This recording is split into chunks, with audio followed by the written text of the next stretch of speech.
de comment répondre à la question. Beaucoup de sujets, on en avait déjà parlé depuis longtemps, je donne toujours des réponses de manière personnalisée, on va dire, mais jamais de manière globale et claire. C'est par rapport au sujet de tous ceux qui font les bonnets noirs, tous les mouvements qui, comme d'habitude encore, vont en Afrique, parce qu'on ne les voit jamais aller dans les pays musulmans, on ne les voit jamais aller en Chine. Et l'idée, c'est, ils disent oui, il faut faire les bonnets noirs, il faut ramener l'humanité dans une forme de, comment ils appellent ça, hors la goïme, et que ces idées-là soient véhiculées par l'idée qu'il faille faire les bonnets noirs. Ok. Donc, qu'est-ce qui se passe en général? On a des rabbins, que je ne vais pas citer, ce n'est pas mon travail, mais qui arrivent à dire qu'il faut apprendre aux non-juifs les 7 lois de Noir. Les 7 lois de Noir. Donc, en quoi ça nous intéresse, nous? Parce qu'en fait, vous, dans votre processus de conversion où vous êtes, pour tous ceux qui sont en Afrique qui travaillent avec nous et nous font confiance, ça vient un peu contrecarrer et faire un mélange sur le terrain. Parce que vous qui êtes en processus de conversion, vous voulez devenir totalement juif. Vous voulez accepter les 613 mitzvot. D'un coup, il y a des rabbins qui viennent et qui disent non, on va transformer vos voisins, ou ceux qui pouvaient avoir une envie de devenir juifs peut-être, on va les transformer en personnes qui vont être comme une catégorie seconde. Ce n'est pas des juifs et ce n'est pas des goïms, donc on ne sait pas, c'est au milieu. Donc, on va essayer d'avoir une petite analyse approfondie parce que ça vous permettra aussi d'avoir une vraie compréhension du programme qu'on fait. C'est un sujet important parce que ça vous permettra de vous poser les bonnes questions. On va échanger. C'est un sujet ouvert. Donc, on va commencer, mais avant, je vais d'abord introduire le sujet. Pour comprendre en quoi le sujet consiste, il faut d'abord savoir qui, en général, véhicule ce genre d'idées. Parce que un non-juif n'a aucun intérêt d'un coup d'un seul à prendre quelque chose qui est de sa Torah et dire je vais devenir moi un bel noir, un fils de Noé. Ok. C'est forcément des rabbins. Et par rapport à ces rabbins-là, on a des personnes qui se revendiquent du Hari Akadosh. Ah, je suis le Hari Akadosh, on est de tel mouvement, on fait le Hari Akadosh. Donc ils font le Hari Akadosh, mais on ne les a jamais vus habillés en blanc le Shabbat. On ne les a jamais vus enseigner les tikkunim, les jeunes. On ne les a jamais vus enseigner comment on doit intentionner quel kavanot pendant qu'on mange. On ne les a jamais vus prier avec des kavanot du Hari, mais ils sont du Hari. Ils n'enseignent pas Hatzot, ils n'enseignent pas le Netz, ils n'enseignent pas Kretschma Shalamita, ils n'enseignent pas le kavanot du Kretschma, ils n'enseignent pas comment mettre le sac, ils n'enseignent pas comment faire une petite marteau proprement, ils n'enseignent pas tous les secrets qu'on étudie, mais ils sont du Hari. Donc maintenant, comme ils sont du Hari, on va prendre le kit du Hari, on va prendre les écrits du Hari dans Sefer Alikoutim, sur le fameux pasouk qui est écrit en grand dans notre Bet Midrash, Ve'ele amelachim Hashem malchu beretz Edom. Et voici les rois qui ont régné sur la terre de Edom. Donc on a dit beaucoup de choses sur ça, mais c'est de ce texte-là, commenté par le Hari, par Rabbi Chaim Vital et par Shmuel Vital, Rabbi Shmuel Vital, le fils de Rabbi Chaim Vital, qu'on va commencer à construire le sujet. Pourquoi? Parce que voilà, quand ça touche à l'Afrique, ça peut vite me mettre dans un état de désespérance. Parce que, encore une fois, c'est à nous qu'on sert les plats réchauffés. Et encore une fois, nous sommes les bons clients. Encore une fois, l'Afrique francophone est les bons clients, est le bon client. Parce qu'on va encore nous servir des théories fumantes qui sont en fait des raisons, je le dis, financières, mais qui derrière laisseront des gens qui sont au milieu sans avoir d'identité, ni de tradition, ni d'avoir un vrai processus qui leur donneront un statut, de un. Et de deux, on a une situation qui, pour ceux qui ont mon passé, peut-être certains de vos passés, c'est un terreau favorable à tous ceux qu'on appelle les messianiques. Parce que tu es là, tu n'es pas juif, tu n'es pas chrétien, tu n'es pas juif. Donc tu sais que tu vas apprendre quelques petits secrets comme ça, mais tu ne vas jamais avancer. Et qu'est-ce que tu vas faire derrière? Tu vas commencer à faire des mélanges, des croisements. Les juifs messianiques, tous ceux qui sont là, les juifs pour Jésus. D'où ça se forme? À cause de ça. Mais je ne vais pas trop parler, on va laisser parler le tzaddik. et on va voir. Donc, je vous envoie la photo dans le groupe. Et puis, à la deuxième partie du cours, on fera le Ben Ishra et on reprend notre cursus normal. Donc, j'envoie la photo. Je la mettrai dans le montage de la vidéo pour que les gens puissent lire les informations que nous lisons. Donc, moi, ce que je dis, la question que je pose, c'est comment il est possible aujourd'hui qu'il y ait des rabbinim qui se revendiquent du Hari Akadosh et qui peuvent enseigner cela ou former de tels mouvements, de telles logiques. Mais pour pouvoir dire ça du Hari, soit tu as une vision très limitée des écrits du Hari Akadosh, ce qui je pense est le cas, parce que quand tu vois les écrits du Hari, c'est faire l'écoutim, il y a un endroit qui est un concept fondamental des écrits du Hari que tu n'arriveras pas à expliquer. Donc, j'ai envoyé la photo à partir du petit point rouge. On va commencer à étudier, on va lire. Après, on va s'interroger. Il dit donc, le point rouge, il dit que voici les rois. Qui Ak, Adam Kadmon. Ou Echad Min Amekablim Shefa Ensof. Donc, il dit quoi? Il dit on a une structure qui s'appelle Ak. On ne l'a jamais vu parce que ce n'est pas encore des cours que je fais dans notre groupe et qui sont de votre niveau. Et pour pouvoir expliquer des choses d'une telle profondeur, il faut aller à la source et il faut monter. On ne peut pas se contenter de dire ce qu'on pense et de sortir des chidushim qu'on sort de sa tête. Donc il dit, on a ici Ensof. Ensof, il n'a pas de nom, pas de forme. C'est impossible de le décrire. Donc quelle est la première structure qu'il reçoit? La Shefa. C'est quoi la Shefa? On va dire la bracha, la tzlacha, bene, chaye, maisonné, les enfants, la vie, la parnassa, la tzlacha, le limoud, l'intelligence. Quelle est la première structure qu'il la reçoit? On l'appelle Adam Kadmon. Donc il y a beaucoup de livres de Kabbalah qui te parlent d'Adam Kadmon. Mon but, ça ne va pas être de le développer ici, parce que ce n'est pas notre cours. Mais sachez que c'est cette structure-là, Adam Kadmon, qui reçoit, lui, le premier, tout ce que Ensof peut envoyer. Il dit, Veine, da, qui nishtalshel mimeno nitzut echad, venichalek le bet. Il sache que de Adam Kadmon qui a reçu, il y a un nitzot, une étincelle. On va faire ça comme ça. Une étincelle, pardon pour le dessin, Rabbi Uri Yehuda dessine mieux que moi. Donc il y a une étincelle, qui sort de là-bas, qui sort de Adam Kadmon, qui est en fait quoi? La résultante de la shefa reçue de Ensof, qui rentre dans le récipient Adam Kadmon. Vous me suivez? Et ce nitzot-là, il se sépare en deux. Mais en fait, on va faire comme ça. On va faire un nitzot carré, excusez-moi, et il se sépare en deux. Il dit,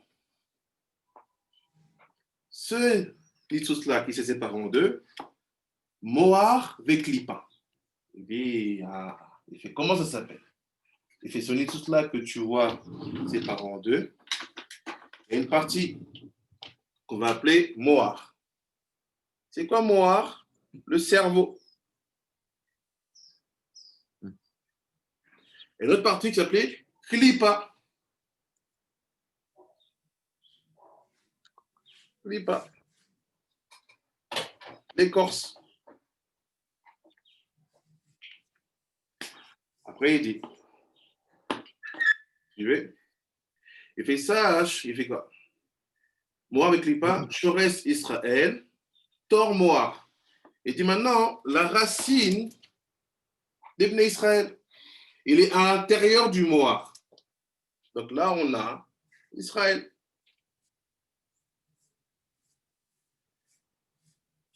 Après, il dit, Bechen Shoresh Umot, Torah Klipa. Il fait maintenant la racine des peuples, des peuplades du monde. Les 70 peuples, elle est ici dans la Klipa. Shivé Mumot.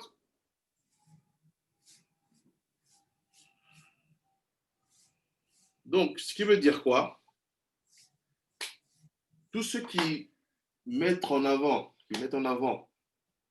toute une logique que j'appelle raciste, d'estimer que l'extraction du peuple juif, il est d'une entité haute, et l'extraction des peuples, il est d'une entité, on va dire, clipa, mais ils disent clipa sans savoir ce qu'ils disent. Ce qu'ils disent clipa dans leur langage, c'est je te dénigre. Pour dire que 70 peuples, ils viennent un peu, en fait, laisse tomber, c'est même pas de l'humain, j'ai entendu ça. Il y en a qui disent oui, ils viennent des singes, ok, pas des, oui, de eux-mêmes, hein, je parle de Rama qui disent ça. Comment tu peux dire ça quand tu as le Ari Akadosh, il te dit regarde, quand le En-Sof s'est réuni à Adam Kadmon, il y a une étincelle qui est venue, cette étincelle-là était divisée en deux.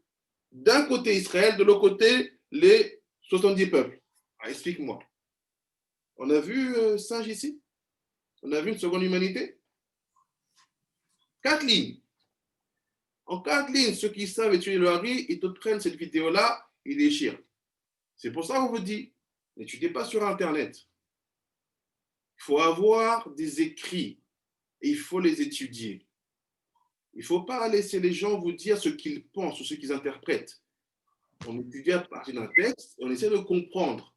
Là, avec la petitesse de ma connaissance, je n'ai pas vu singe, je n'ai pas vu seconde humanité. J'ai juste vu une structure unique qui a 2 parties. On continue. Donc, tous ceux qui parlent de Bnei Noach, s'ils ne vous parlent pas de ça, je ne sais pas de quoi ils parlent. Regardez là où il va arriver. Il dit, Kaniska, Gabé, Sarah et Agar, il fait voilà, ce concept-là, c'est la même chose qu'on trouve concernant Sarah et Menou et Agar et Chet Abraham. Voilà. Il y a une qui joue le rôle du cerveau et l'autre qui joue le rôle de la clip, on va dire la boîte crânienne, qui est en fait la protection du cerveau. On continue. Après, il dit, il fait la même chose. Yitzhak et Ishmaël. Et dit, tu cherchais, tu me dis qu'Ishmaël est venu d'un Hamor. Non. Ishmaël joue le rôle de Klippa. C'est quoi la Klippa? C'est la partie opposée, inférieure, extérieure, mais ce que tu veux, mais qui sort du Ensof. Il dit, pareil, Yaakov et Esav. La même chose, Yaakov et Esav. Donc, tout le concept de bien, mal, peuple élu, tout ça, le Hari te dit, regarde, ton élection, je dois savoir sur quoi elle s'enracine. Pour savoir quelle est la fonction qui est attendue de toi en étant élu, sache au moins sur qui tu es élu. Les gens pensent que peuple élu, ça veut dire que je suis élu, il y a moi et Dieu. Mais t'es fou. Quand on parle d'élection, c'est forcément pour occuper une fonction sur des gens qui vont, entre guillemets, eux t'adouber. Les gens comprennent l'inverse. Ils pensent que Dieu les a élus pour eux dominer le monde. Non, Dieu ne t'a pas élu. Dieu, il t'a créé et c'est eux qui doivent t'élire sur toi. Sur eux, pardon. C'est eux, la Clipa, qui doit t'élire. On a vu une élection où il n'y a pas le peuple qui vote. Bon, ça existe, mais on fait quand même semblant. On amène les camions, on met des faux noms, on met des faux bulletins de vote, mais on met des bulletins de vote. Ça n'existe pas. Les gens pensent que l'élection, c'est le choix. Mais quand il y a un choix, c'est qu'il y a forcément 2 entités. Celui qui est élu et celui qui élit. Les gens pensent que non, l'élection se limite qu'au niveau chat, c'est Dieu qui nous a élus. Ok. Mais tu vis bien entouré de 70 nations. Et avec eux, il n'y a pas d'élection. Donc eux, ils vont t'accepter toi sans que toi, tu aies voté. C'est pour ça que les gens ne comprennent pas le tikkun gadol qui était dans les mains de Herzl. Herzl, il était totalement, on va dire, séculaire. Il n'était pas dans une pratique religieuse poussée. Mais il a compris une chose. Il faut que eux, ils nous élisent. Tu ne peux pas venir et t'imposer comme ça. Et tout le nard est rempli de ça quand il s'agit de reconstruire le temple. Hachem, il dit, ah, Cyrus, Mon Mashiach. Ouais, un roi Goy. Ok, c'est le fils d'Esther. Ok. Ouais, un roi Goy. Nebuchadnezzar, mon serviteur. Quoi? Oui. Regardez, dans 10 lignes, vous allez commencer à pleurer. Après, il dit, ou béni tout azé, Kadam, Shoresh, Aomot, les Shoresh Israël, il va plus loin. Il fait, sache que dans ce Nitsus-là dont on parle, qui est venu en premier? Je vous écoute, Rabiri, qui est venu en premier à ton avis? Si on se réfère à l'exemple de Esav et de Yaakov, Esav est sorti en premier. Merci, Parle des peuples. merci. Qui est sorti en premier? Et Ishmaël aussi, d'ailleurs. Voilà, Je mets la clip. la Clippa sont toujours en premier. Et ensuite, vient Mhm. Israël. Donc il te le dit. Fait, ou ben et dans ce Nitsus-là, Kadam, Shoresh, Aomot, les Shoresh Israël. Ils sont venus en premier avant le Shoresh Israël. Besod, Amenachim, Shemalchou, Bechoulé. Fait comment je te le confirme aussi?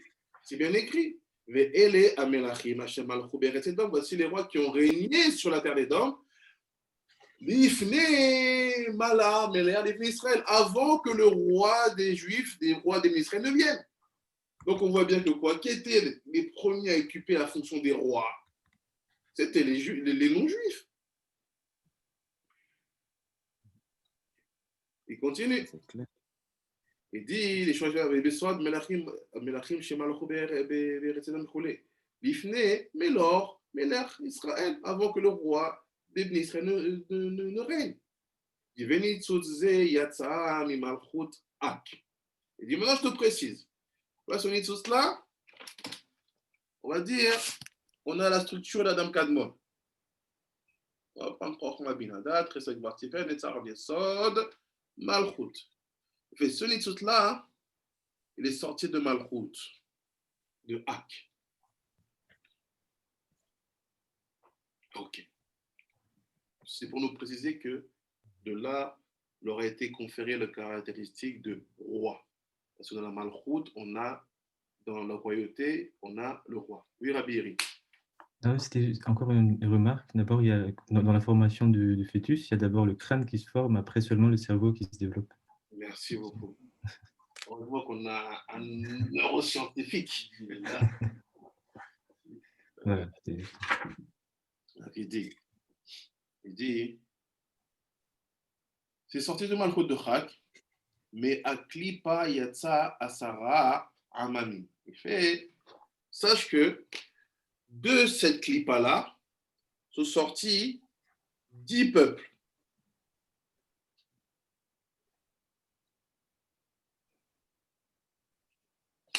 Asara Amami.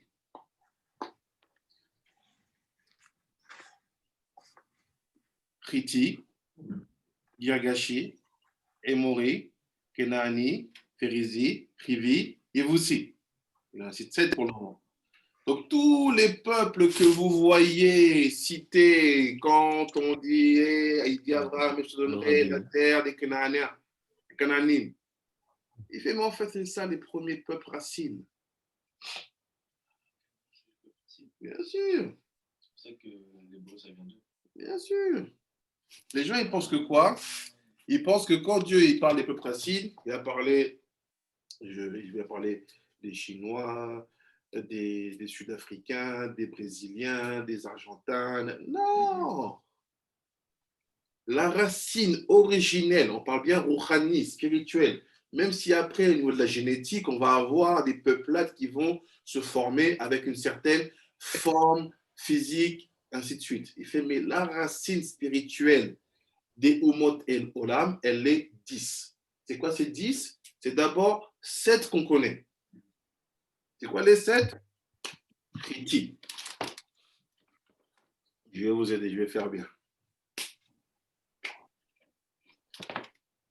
Je vais faire tout simplement dans les détails. Parce que là, vous commencez à me chauffer. Là. Donc, on a dit Kriti. Girgashi.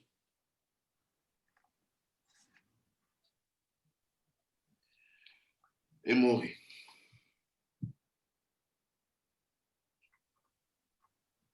Kenani.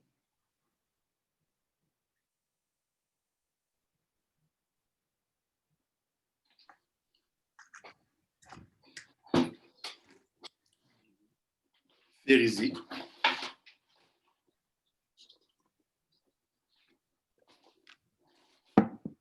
Ivi.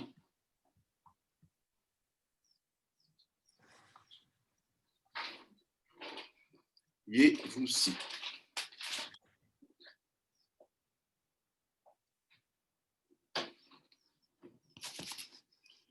Ça, c'est, en d'autres termes, les 7 inférieurs, de Chesed jusqu'à Malchut. Mais à Abraham, il a dit la terre des 10 peuples. Mais Yoshua, il n'a conquis que la terre des 7 peuples. Donc, qu'est-ce que Yoshua il a conquis? Il a conquis ça. C'est-à-dire que quoi? Il y a 70 peuples, on va dire, dont leurs racines spirituelles dépendent de ce qui est fait en Eretz Israël. Vous comprenez maintenant? Il ne faut pas vous casser la tête à penser que je dois aller là-bas. Non, vous êtes en Eretz Israël, vous figurez sur un territoire particulier, vous y faites Torah, Mitzvot, Maasim Tovim. Qu'est-ce qui se passe? La racine des peuplades qui sortent de, on va dire, qui sont reliées à la localisation spirituelle de cet endroit-là, se bonifie.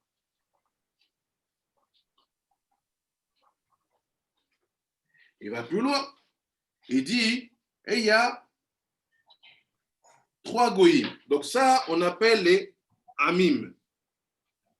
Ceux qui ont étudié avec nous le Soda Nachash, on a vu la différence entre les Humot et les goïms. Mais ce n'est pas le moment ici. Donc il dit, ça c'est les amim. Maintenant, il y a eux 3 goïms. Ils ont l'air d'être plus puissants. Et les 3 goïms, c'est quoi? C'est Kenny, Kenizi et Kadmoni, qui eux correspondent à Chochma Binadat.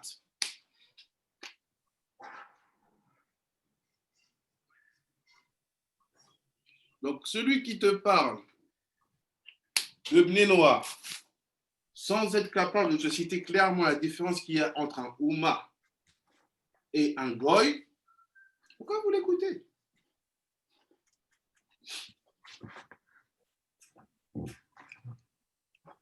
Pourquoi vous l'écoutez?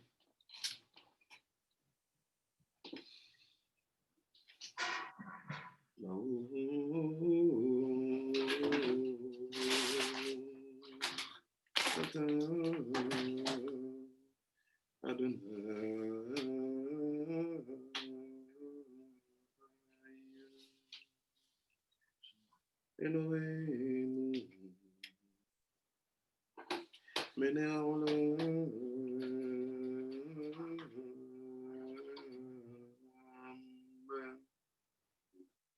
שהכל נהיה בדברו.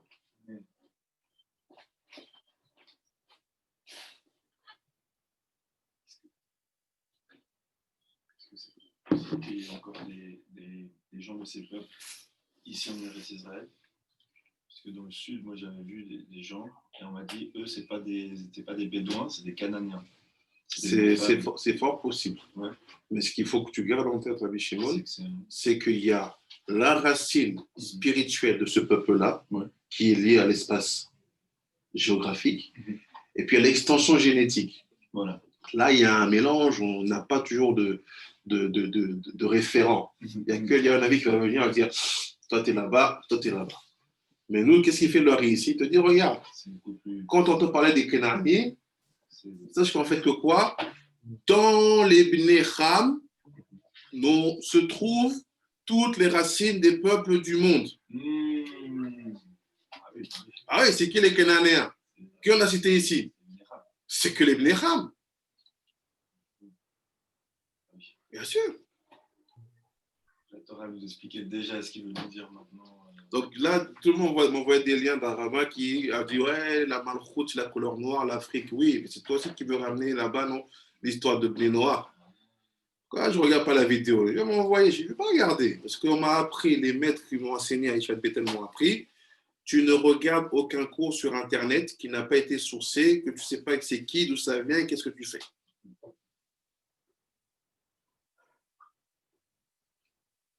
Rabban Shaya. Oui.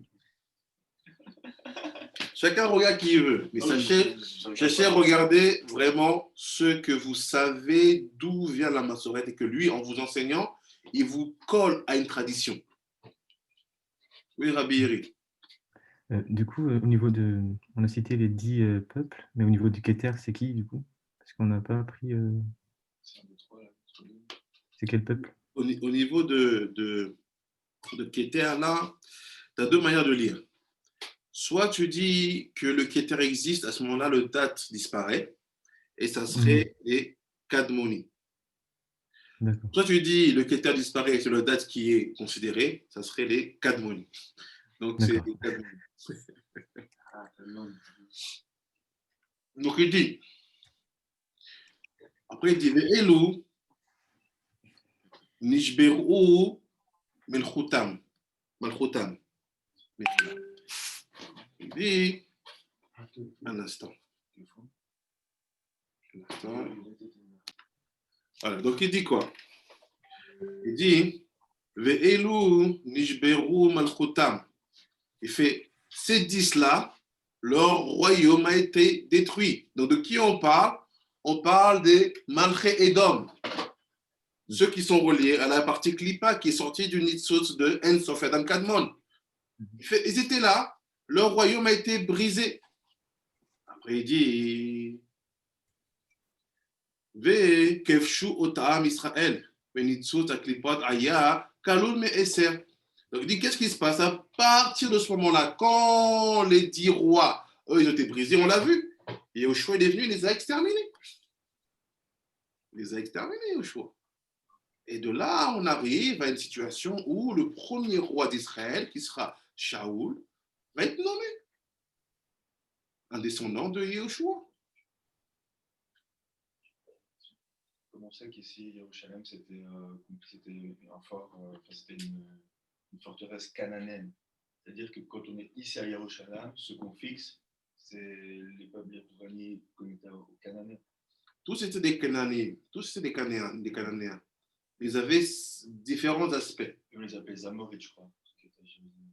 Ça dépend qui dit c'était les Yévoussim. Donc ça dépend. Okay. Mais tous, c'est des peuples de Cananéens. Donc quand tu es à Yerushalayim, parce qu'il y a un des peuples dans les peuples qui s'appelle Cananéen. Donc il semble être lui le générique, mais c'est pas le. On va Yachar Laïnian. Après, il dit.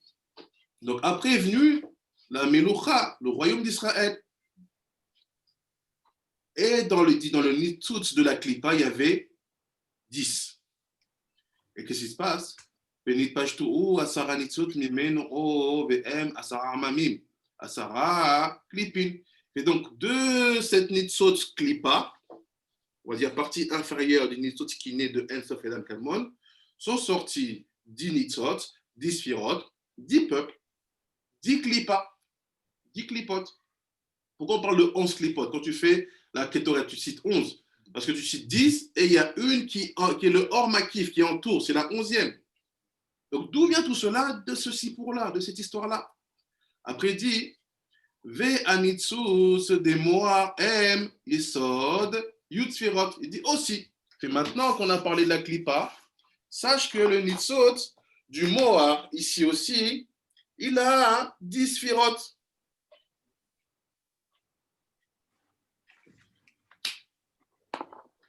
Normalement, ça devrait vous surprendre. Dit, non, on est 12 peuples. Bah, sachez qu'en fait, dans les 12 peuples, ou même 14, quand on rajoute Ephraim et Ménaché, tout rentre dans 10. Donc, quand tu mets Yosef, tu as 12. Alors, comment tu fais? Il n'y a que 10 clips, il n'y a que 10 sphirotes de Doucha.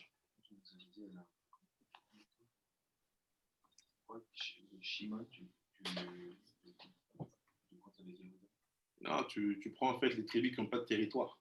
Ah bah Lévi. Lévi et Shimon. Donc on enlève 2. Voilà, on arrive à 10.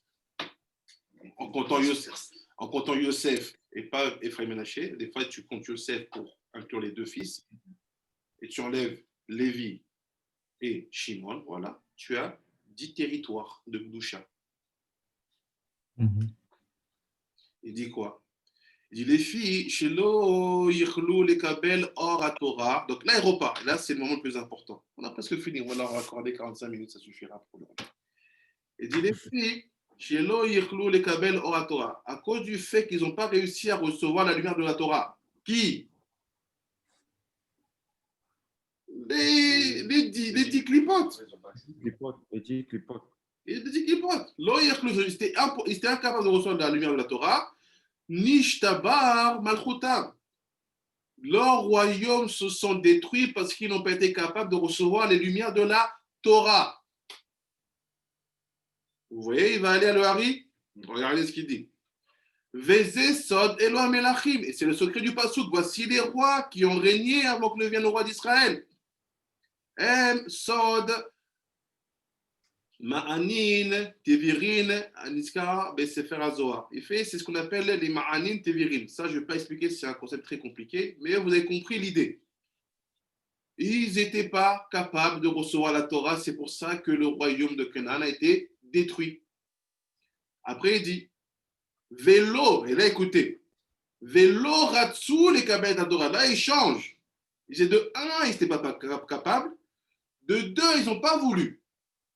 L'oratsu les kabel Torah. Qui c'était pour eux la Torah. Il ne faut pas oublier ça. L'oratsu les kabel la Torah. Donc regardez bien le texte. Maintenant, je suis à la 5e ligne. Au milieu de la phrase. L'oratsu les kabel Torah. Ki im zain mitzvot bnei Noach. Ils ont dit non, donne-nous seulement 7 mitzvot des Bnei Noach. Ah, vous voyez maintenant? Ouais. Ceux qui disent, nous on est des rabbins, on va vous donner les 7 mitzvot des Noach. Tu es en train de donner une force à leur faute. Tu crois que tu es plus malin qu'eux? Ils n'ont pas voulu 613, ils ont dit non, on négocie au plus haut rabais. Donne-nous 7. Et regarde ce qu'il dit Larry. Ve'afilu elu enam nezarim ba'em. Fait même les 7 là qu'ils ont dit on prend, ils s'en foutent. C'est beaucoup plus que 7. C'est 613. Mais je dis même les 7 qu'ils ont les bénéfices. C'est beaucoup plus que 7 en réalité. Si tu dois... Non, on pense différemment. Nous, on pense que toi, tu viens leur donner 7 lois pour les sauver. Mais tu n'as pas compris. Eux, ils voulaient 7 lois pour rien faire. C'est ce qui se passe. C'est fini. Voilà, c'est écrit là. Donc, déjà, il dit, moi, je fais le hari. Quel hari tu fais? Quel hari tu fais? Dis-moi, quel hari tu fais? Tu fais le hari, tu fais des heures de vidéo pour parler des gens de Bnei Noach, mais tu es en train de donner encore de la force à la faute. De 1, ils n'étaient pas capables, ça c'est OK. Ils n'ont pas voulu, et il leur a dit, ils ont négocié au rabais. Donne-nous 7. Ils ont quoi? C'est quoi 7? Une mitzvah pour chaque peuple. Alors, nous, on va faire que la justice. Nous, on va faire que la cache-route. Même pas que tous, ils fassent tous. Non, chacun, il fait une mitzvah. Il dit même ça, ils n'ont pas fait attention. Donc, celui qui vient aujourd'hui parler aux Africains et leur dire, on va vous enseigner, il est en train de détruire les Africains. Parce qu'il ne va jamais donner ça aux musulmans. Là-bas, il va se faire décapiter. Bien sûr. Il va pas donner ça aux chrétiens d'Europe parce que les chrétiens d'Europe, ils ont leur situation financière, ils ont leurs églises, ils ont laisse-nous tranquille, nous on a décapité le roi, on a chassé l'église, c'est bon, laissez-nous tranquille. Et là tu vas voir les Africains, tu dis je vais vous sauver. Quel sauver? Tu veux nous enfoncer? Ils reviennent en fait au Khamit, ils reviennent au Benecham, et c'est comme un espèce de... Ils reviennent dans le passé en fait. Ils te bloquent dans le passé. Ils te bloquent dans le passé, ils te laissent. Il te bloque dans le passé, il te bloque dans un olam qu'on appelle Tohu et Bohu. Tohu va Bohu. Et après, il y a des Africains qui entendent ça. Ah non, ça c'est pour moi, ça. Je vais devenir rabbin Bnei Noach. Mais qu'est-ce que tu racontes?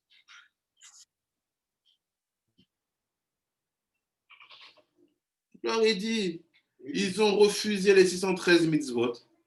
Ils ont négocié au rabais. Ils ont dit, on négocie pour 7. Appelle-nous les Bnei Noach. Ok, je vous donne 7. Parce que je ne veux pas vous lâcher, vous. Pourquoi? Vous sortez de moi. Vous sortez du Ensof. Vous portez quelque chose de tellement kadosh que je ne vais pas vous lâcher. Et il y a des ramas qui viennent, qui veulent faire des citoyens de seconde zone comme ça. On ne sait pas ce qu'ils sont. Tu fais poursuivre la malédiction. Et il dit, il ne faut même pas attention à ça. La reine, c'est pour ça que leur royaume se détruit aussi. Donc, toutes les fois, vous avez vu des empires, des royaumes non-juifs tomber, revenir, je ne sais pas quoi, sachez que c'est parce qu'ils se tiennent loin de la Kedusha.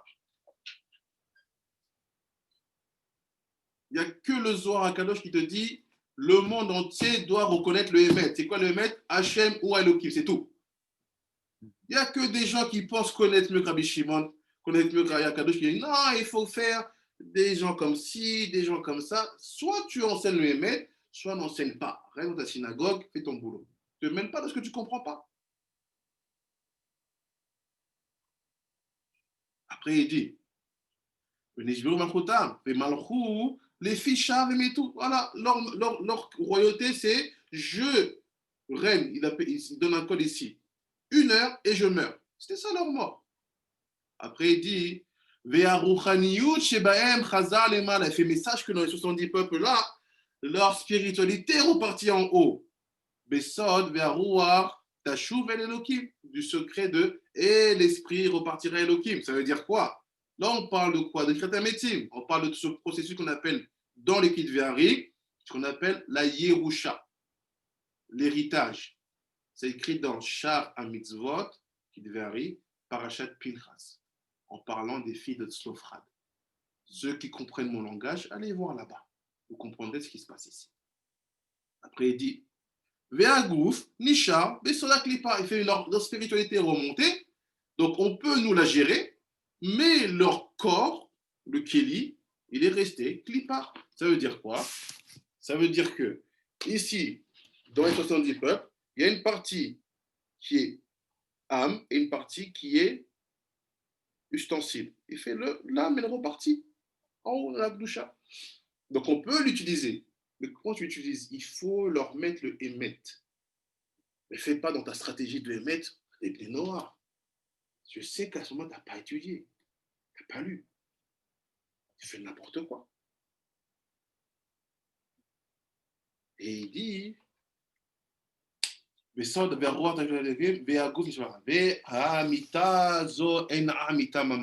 que cette mort-là dont on parle de ces trois, ce n'est pas une vraie mort. Rak, Yerida, Madrigat, Eliona, Metartona. Rak, ils ont juste perdu un niveau. Et c'était un niveau haut, ils ont descendu de niveau. C'est ça la mort.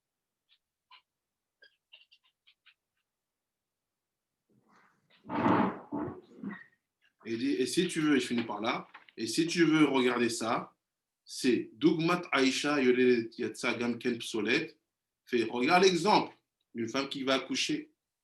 Le bébé sort, mais en même temps sort tout ce qui est obsolète, on va dire détritus. La clipa.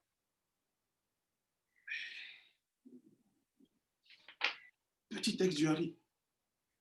Donc en conclusion, avant qu'on passe au Bénishrei, on fait une petite pause de 5 minutes. Ce que je veux dire par là, c'est nous, ce qu'on nous a enseigné, c'est qu'un Chacham, il se tait. Même s'il voit des bêtises se dire, il se tait. Il n'a pas besoin de montrer qui il est ou se pavaner.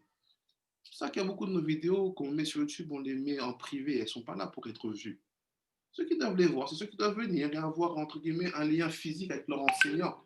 Et de là, à ce moment-là, ils vont pouvoir comprendre et réussir à avancer dans une certaine direction. Mais pas comme ça donner tout ce qu'il y a à donner. Mais quand maintenant on commence à me parler, parce que ça a touché de manière indirecte le programme élésien, nous on fait un boulot, on n'embête qui personne. On envoie en Afrique, on donne des cours, 6 heures de cours par semaine, on donne aux gens. On donne, on ne demande rien en retour. Rien, on donne. Des gens qui meurent de soif d'Alacha, de Torah. Et d'un coup, des gens viennent, parce que, comme d'habitude, le noir ne peut pas se prononcer tout seul. On estime qu'on n'est pas suffisamment formé ou formable, je ne sais pas. Et ils viennent et te disent, voilà, béné noir. Et garde ton béné noir. Garde-le. Garde-le. Donne-le le Hémet. Tu donnes un truc comme ça, mix. Ok, je vais être béné noir. Ok, allez. Je vais pas manger un animal vivant. C'est quoi la règle? Mais tu dois lui enseigner la halakha, comme a dit Rabbi Shimon. Rien que la règle de ne pas manger un animal tant qu'il est encore vivant, c'est des milliers d'alakhot. Quand tu l'enseignes, jamais. Tu es en train de faire du dégât. Tu ne sais pas faire ça, laisse-nous faire. Nous, on sait, on vient de la clipa là-bas. On sait comment faire. Et surtout, on respecte les Kiteveri. On ne pavoise pas sur Internet pour dire nous, on fait le hari, nous, on fait le hari, on prend les sétos. Nous, Sahari. Quel nous, Sahari? Quel nous, Sahari? Quel nous, Sahari? Je ne vois rien. Je ne vois pas les Shiva Mergelan quand vous faites la prière de Shabbat. Je ne vois rien. Nous, Sahari? Nous, Sahari, oui. Pas Hari. Baruch Adonai, amen, amen. On fait Afsaka, je vais dans 5 minutes, on continue Benishraï.